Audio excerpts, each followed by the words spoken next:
And hey guys, and welcome to another episode of Woke by Accident Podcast, a weekly chat about socially conscious topics. Happy New Year, and we are back and thrilled to bring you new content after some time has passed.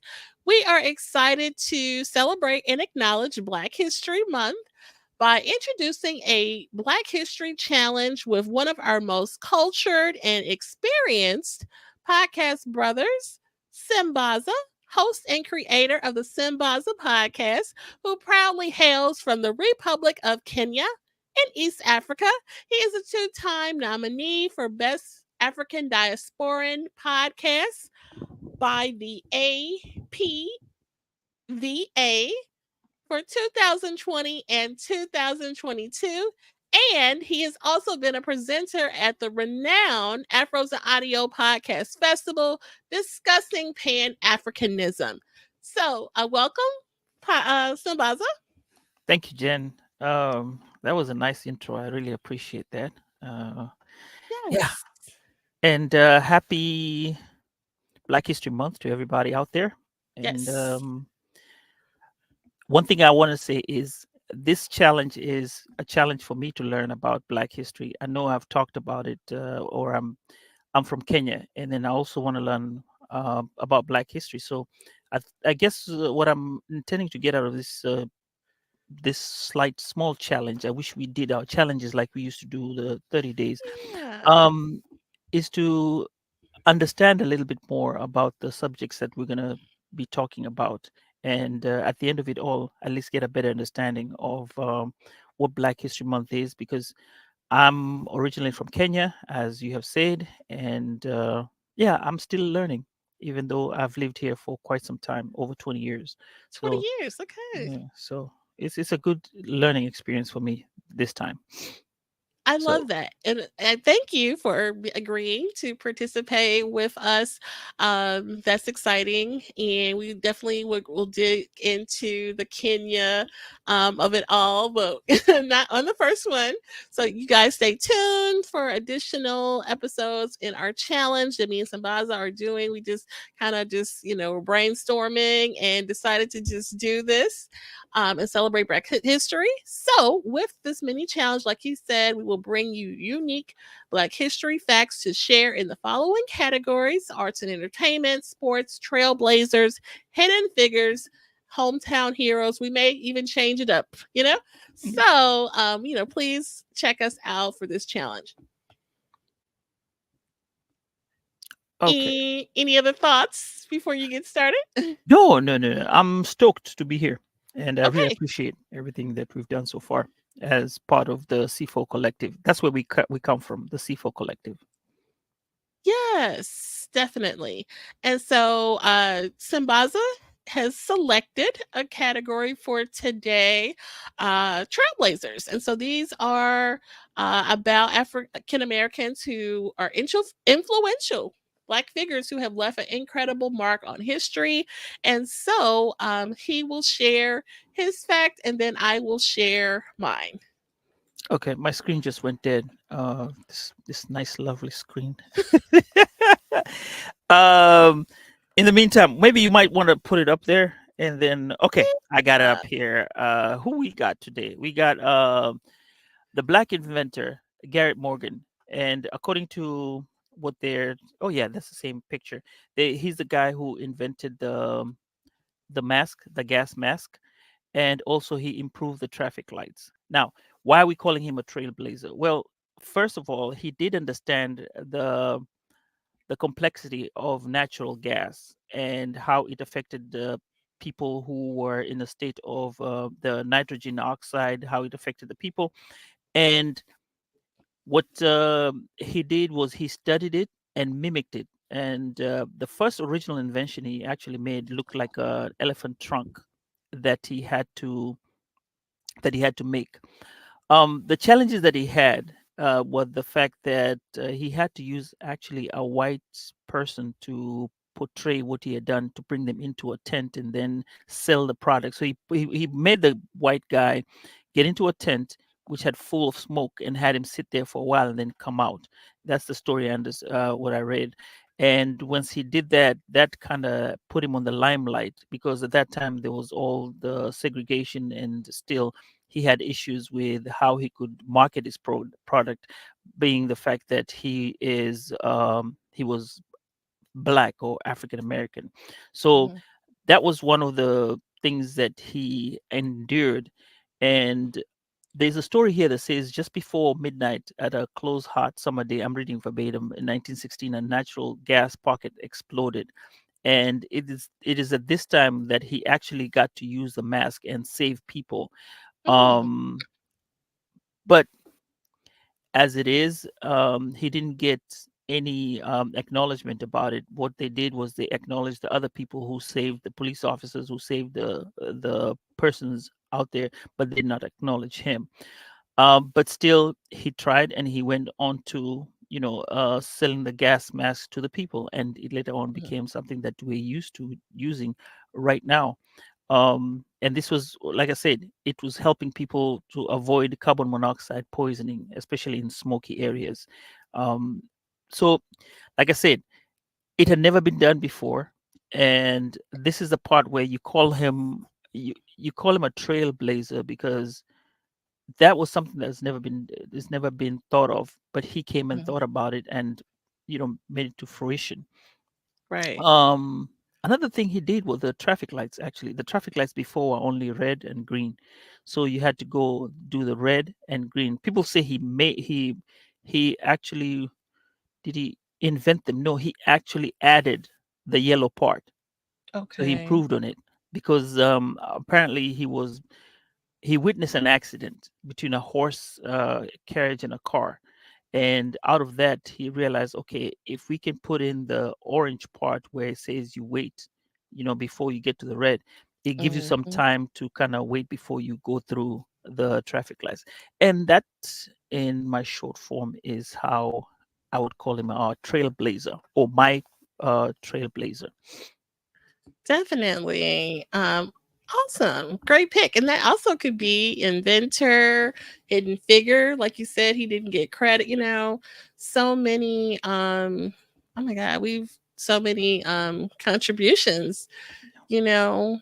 Oh, by So the this way, fun fact: yeah. he patented the three position traffic signal back in 1923, Mhm. and sold it to General Electric at $40,000. That was back then, Oh wow. which is equivalent to about 610,000 US dollars.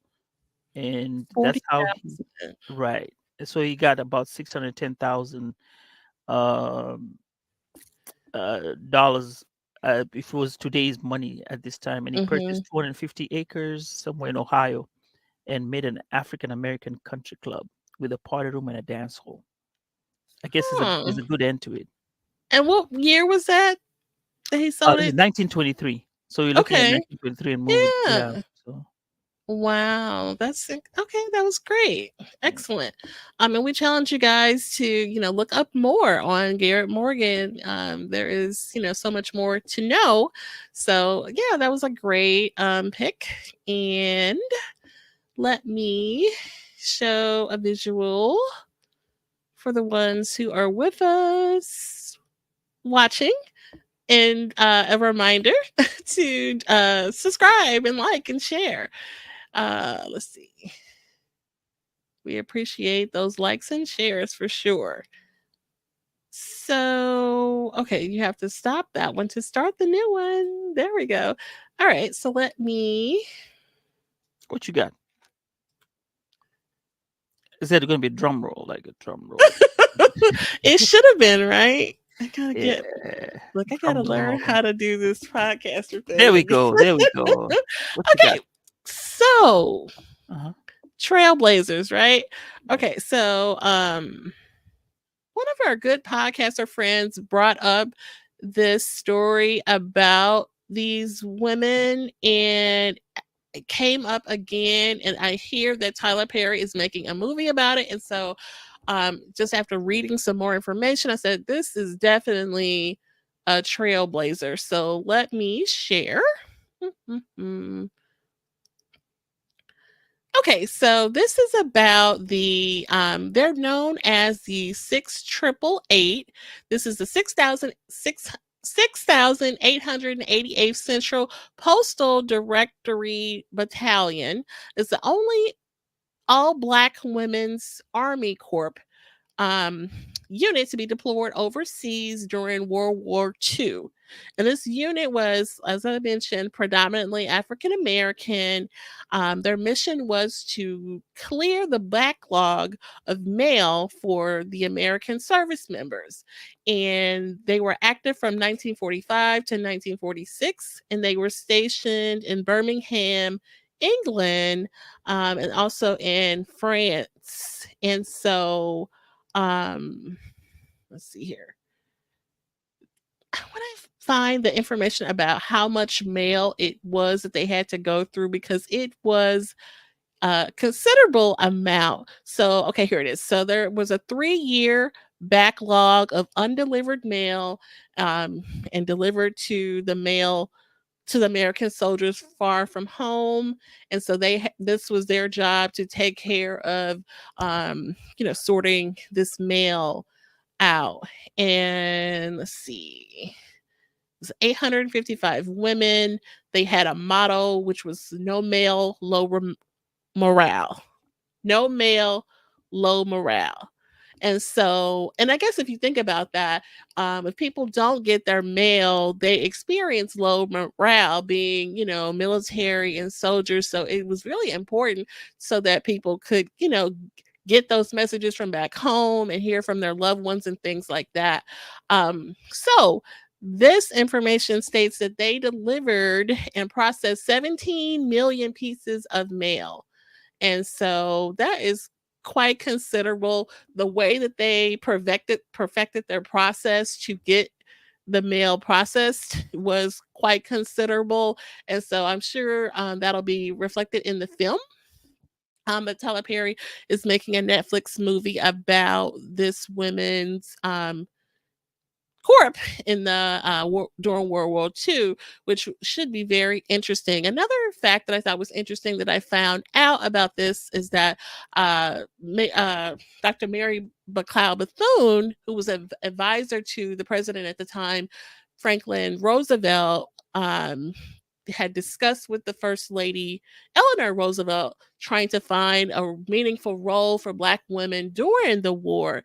And so, this particular battalion kind of came out of that those conversations and missions to find a role for Black women in the war, which I thought was interesting. They wanted, Black women to have a role in the war. And so, yeah, it was really interesting to learn about this. And then also, they were recognized recently by President Biden. I do want to mention that. Oh, what was that? 20, let's see. Oh, okay. And so, Oh, yeah, but go ahead. I'm sorry. Okay, so President Biden presented this 6888 with the Congressional Medal of Honor Award in 2022. And so, all these years later, they are getting acknowledgement. And Tyler Perry's movie is based on an article that was written in the World War II History magazine in 2019. So it's kind of nice that people are, going back to, find really a hidden figure story, and certainly Trailblazers as well. Can I throw in something? You're gonna be Yeah. shocked. Now they say the 6888th Central Postal Directory Battalion was Hmm. not all Black. Hmm. It was an all-American unit. Now, what they discovered that there was one Puerto Rican woman, a Puerto Rican and a Mexican woman that were part of Okay. it. Uh, well, I don't know if she's still alive. She's called Crescencia Garcia is a Puerto Rican, and then Mhm. new others in the unit. But they've also confirmed that there was at least a Mexican member who two of her daughters actually have confirmed it. That's the story I'm getting online Mm. regarding that story. So, I mean, I guess they were still a minority, right? Because Yeah, for sure. yeah, Definitely. so it's still a trailblazer, but majority being the African American will take that part. Um, and I think at that time women were still not considered in the workforce. I think at that time they were just considered to be more like housewives. Right, So yeah, definitely. she's a Yeah. trailblazer. Yeah. For Okay. sure, definitely. And so, being a child of a veteran, I appreciate this story, and also a child of a postal worker, so I can appreciate, the mail getting taken care of as well too. And like those years were from 1945 to 1946. So, definitely, this was, a rare thing to, for women to be playing a role, especially Black women, a significant role in the World War II. So definitely Yeah. want to share that. And when you look at it in a historical perspective, you remember they're saying there's a backlog of a lot of these mail that is a black backlog of, Yeah. considering right now where we are in the internet, we don't even send mail nowadays, and you're looking at, is it 750,000 mail that was backlogged at that time? Can you imagine if it was today? Mm, And right now we have the internet and we're talking to each other. It was a lot, when you look at it in terms of mail, because I mean, through, and as a soldier at that time, when you're getting your mail, it's a 2-year backlog. Many things may have happened back home to where you will be missing information. So it was critical. definitely, for sure. Yeah, I mean, it really, yeah, I mean, definitely, like you said, if that went on today, it would be a crisis. I mean, yeah, it really would. Can Yeah. you imagine? For sure. So, yeah, I appreciate you discussing that and taking part. Let's see. So we talked about other categories. We know we may change it up. We may do some inventors or musicians or any Mhm. thoughts about upcoming people. No, but before we go, what's your take on Mr. Morgan regarding his invention, based on the challenges that he had, marketing his product and trying to bring it out there. Um, Actually, to let you, I want to highlight on this. I've been listening to NPR, Okay. and I've gotten to about two books. One was somebody talk. There's a reporter. She was talking about her lineage. So what she did was she took some pieces of note and was told to write something about yourself. It's called a silent project, I think silent project or silent conversation, one of the two. But Mm-hmm. this is where she put the information in the airport, and people were to write about what they think of themselves and their life, and as a race, as people, as it actually is called the Race Project. It's a book called the Race Project, Mm-hmm. and they have this idea of how we are as a race, as African American. Unfortunately, for this particular book, it seemed that more the people who answered the questions were other, not African American. The white people Mm-hmm. did answer, and then you had us more of like the Asian, Puerto Rican, Mexican, uh, you know, other people. But for the black people, it was few, not a lot. That was one interesting thing. It's a race project. And then today, when I was coming back from my chauffeur duties, when I'm moving around my kids, I was Uh-huh. getting to a book about, is it Maygrave and somebody, but he was the first, well, kind of like a trailblazer, but he was the first civil rights movement leader to be assassinated, because his was 2 years before Malcolm X, and then after that came Martin Luther King. I think for the listeners or viewers, you might want to go take a look at this. It's very interesting. He's the first one who got assassinated, and he was in Mississippi, or yeah, Is that Mississippi or Bellingham. Bear Rustin or who was that? Is Musgrave, Musgrave or something? It starts with an M. I couldn't write because I was driving. Oh, okay. You want to Not check? it, not Medgar Evers, though. That's the one. Is it okay? Yeah, that's Yeah. him. Yeah. So there's a book. Definitely. There's a book that's been written about him and his wife, and it's out there. So they were discussing how his life was and how things happened. So part of the Trailblazer and something to think about. Definitely. Yeah.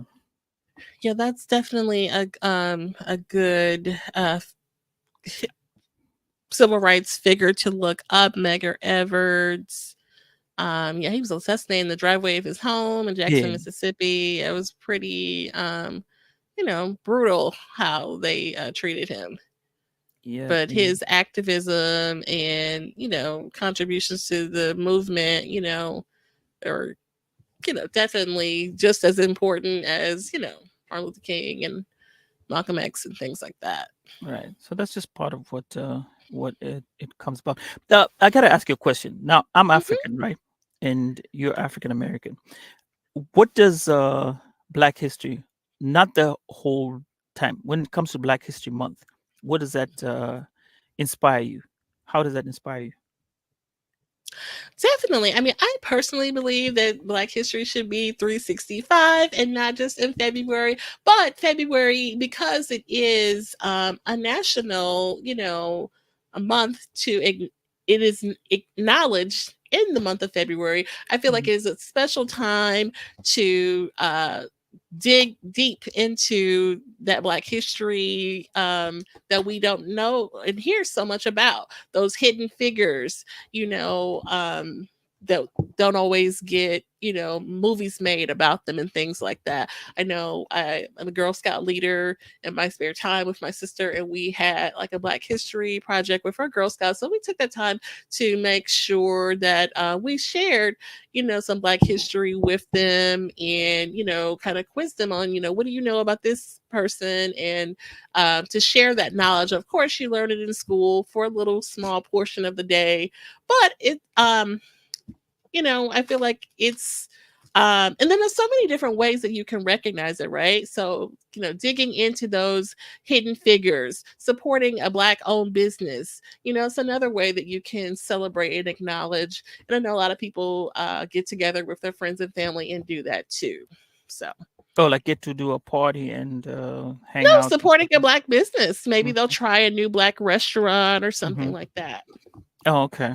Mhm. See, I got Mardi Gras. I'm gonna go celebrate Mardi Gras this coming weekend. Okay. So I challenge you to support a Black owned business Oh, also. definitely, definitely, Okay. I will. I Yeah. when I go down to New Orleans, I always eat out at a black-owned restaurant and try to Hmm. enjoy it. Yeah, it's one of the great things. Oh, by the way, they have a mural over there for Dedan Kimathi, right? Now, you might not know who Dedan Kimathi is, but in Kenya, he was one of a freedom fighter. And I just Okay. heard they have a mural in New Orleans, and I want to go there this time and take a picture over there and take that picture. I mean, it's Nice. it's really really cool. So, I mean, part of Black History Month. And Hmm. so, Jen, what I'm going to do is I'm going to ask you questions regarding your perspective, because I'm also coming from a perspective of an African. Yeah. And then you can tell me what your perspective is, um, or maybe ask me what my perspectives are regarding Black History Month. Because remember, I'm green. All I know is Black History Month, the radio station will talk about all the inventions, the popular Okay. radio, yeah, will talk all about the inventions and stuff like that. And Hmm. then usually in my family, it's a time to reflect on blackness. Let me use the word blackness. My wife would talk about Black history, and we kind of see where we're at right now, where we're from, and she'll try and exemplify it by mostly it's the inventions Okay. that African Americans have done. But m- to my looking at it, I think there's more to it that we haven't explored, we Hmm. haven't looked at. If like now we're highlighting the few people, like few things here and there. Remember, you also have people who are locally, which is one of the subjects that we're going to try to look for. Somebody who is local, Yeah. and I think that will kind of give me more initiative to probably learn more regarding Black history, Hmm. which I studied a little bit, but it's not too extensive. I've just gotten whatever I've gotten to. And then maybe we'll talk about this the next time as a topic, because I want people to kind of come back, because I have stories to say about what I feel and what I've seen and what I would like to share about my own experiences regarding Black History Month. Yeah, I think you should. I, Hmm. I think you should for sure. And be sure that you go and take those pictures when you go out of town. Yes. Yeah, safe travels to you guys. So, okay, so this was our Trailblazers an inaugural episode of the Black History Challenge, the Jen and Sambaza Black History Challenge, for lack of a better title. Okay, so okay, you share some additional thoughts. Be sure to check out Sambaza's podcast. Please tell us the name of your podcast again for the ones that may have missed it. Oh, okay. Sambaza Podcast. Well, Sambaza Podcast, I'm the host, Sambaza. It's a series podcast where we delve into issues African. Well, I take a series and talk about a particular subject, and I explore it from the African American diaspora and as Kenyan, and then an African perspective, and then I drill down to Kenyan perspective, or African, somebody from Africa. And what this means, or the major thing that I'm trying to create, is a sense of knowing that we all have problems, but all the problems are one.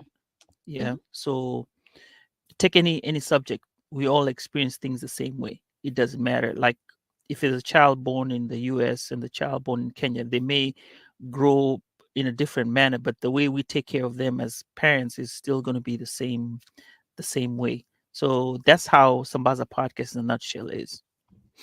I love that. That's awesome. So please, guys, check out Sambaza Podcast on all of your favorite platforms where you find podcasts, And and Jen, you what's can. your podcast? Well, it's Woke by Accident. Woke by Accident podcast. That All is where right. you are. And, we appreciate you guys for coming back after a little while. And we'll talk about that later, the break. But we're back. Okay. And Happy New Year. I'm late saying that. But no, we really do appreciate you guys for joining with us. So please come back and see us for additional Black History episodes in our challenge. All right. All right, guys. All right, guys. We'll see you next week. All right. Let me find my outro.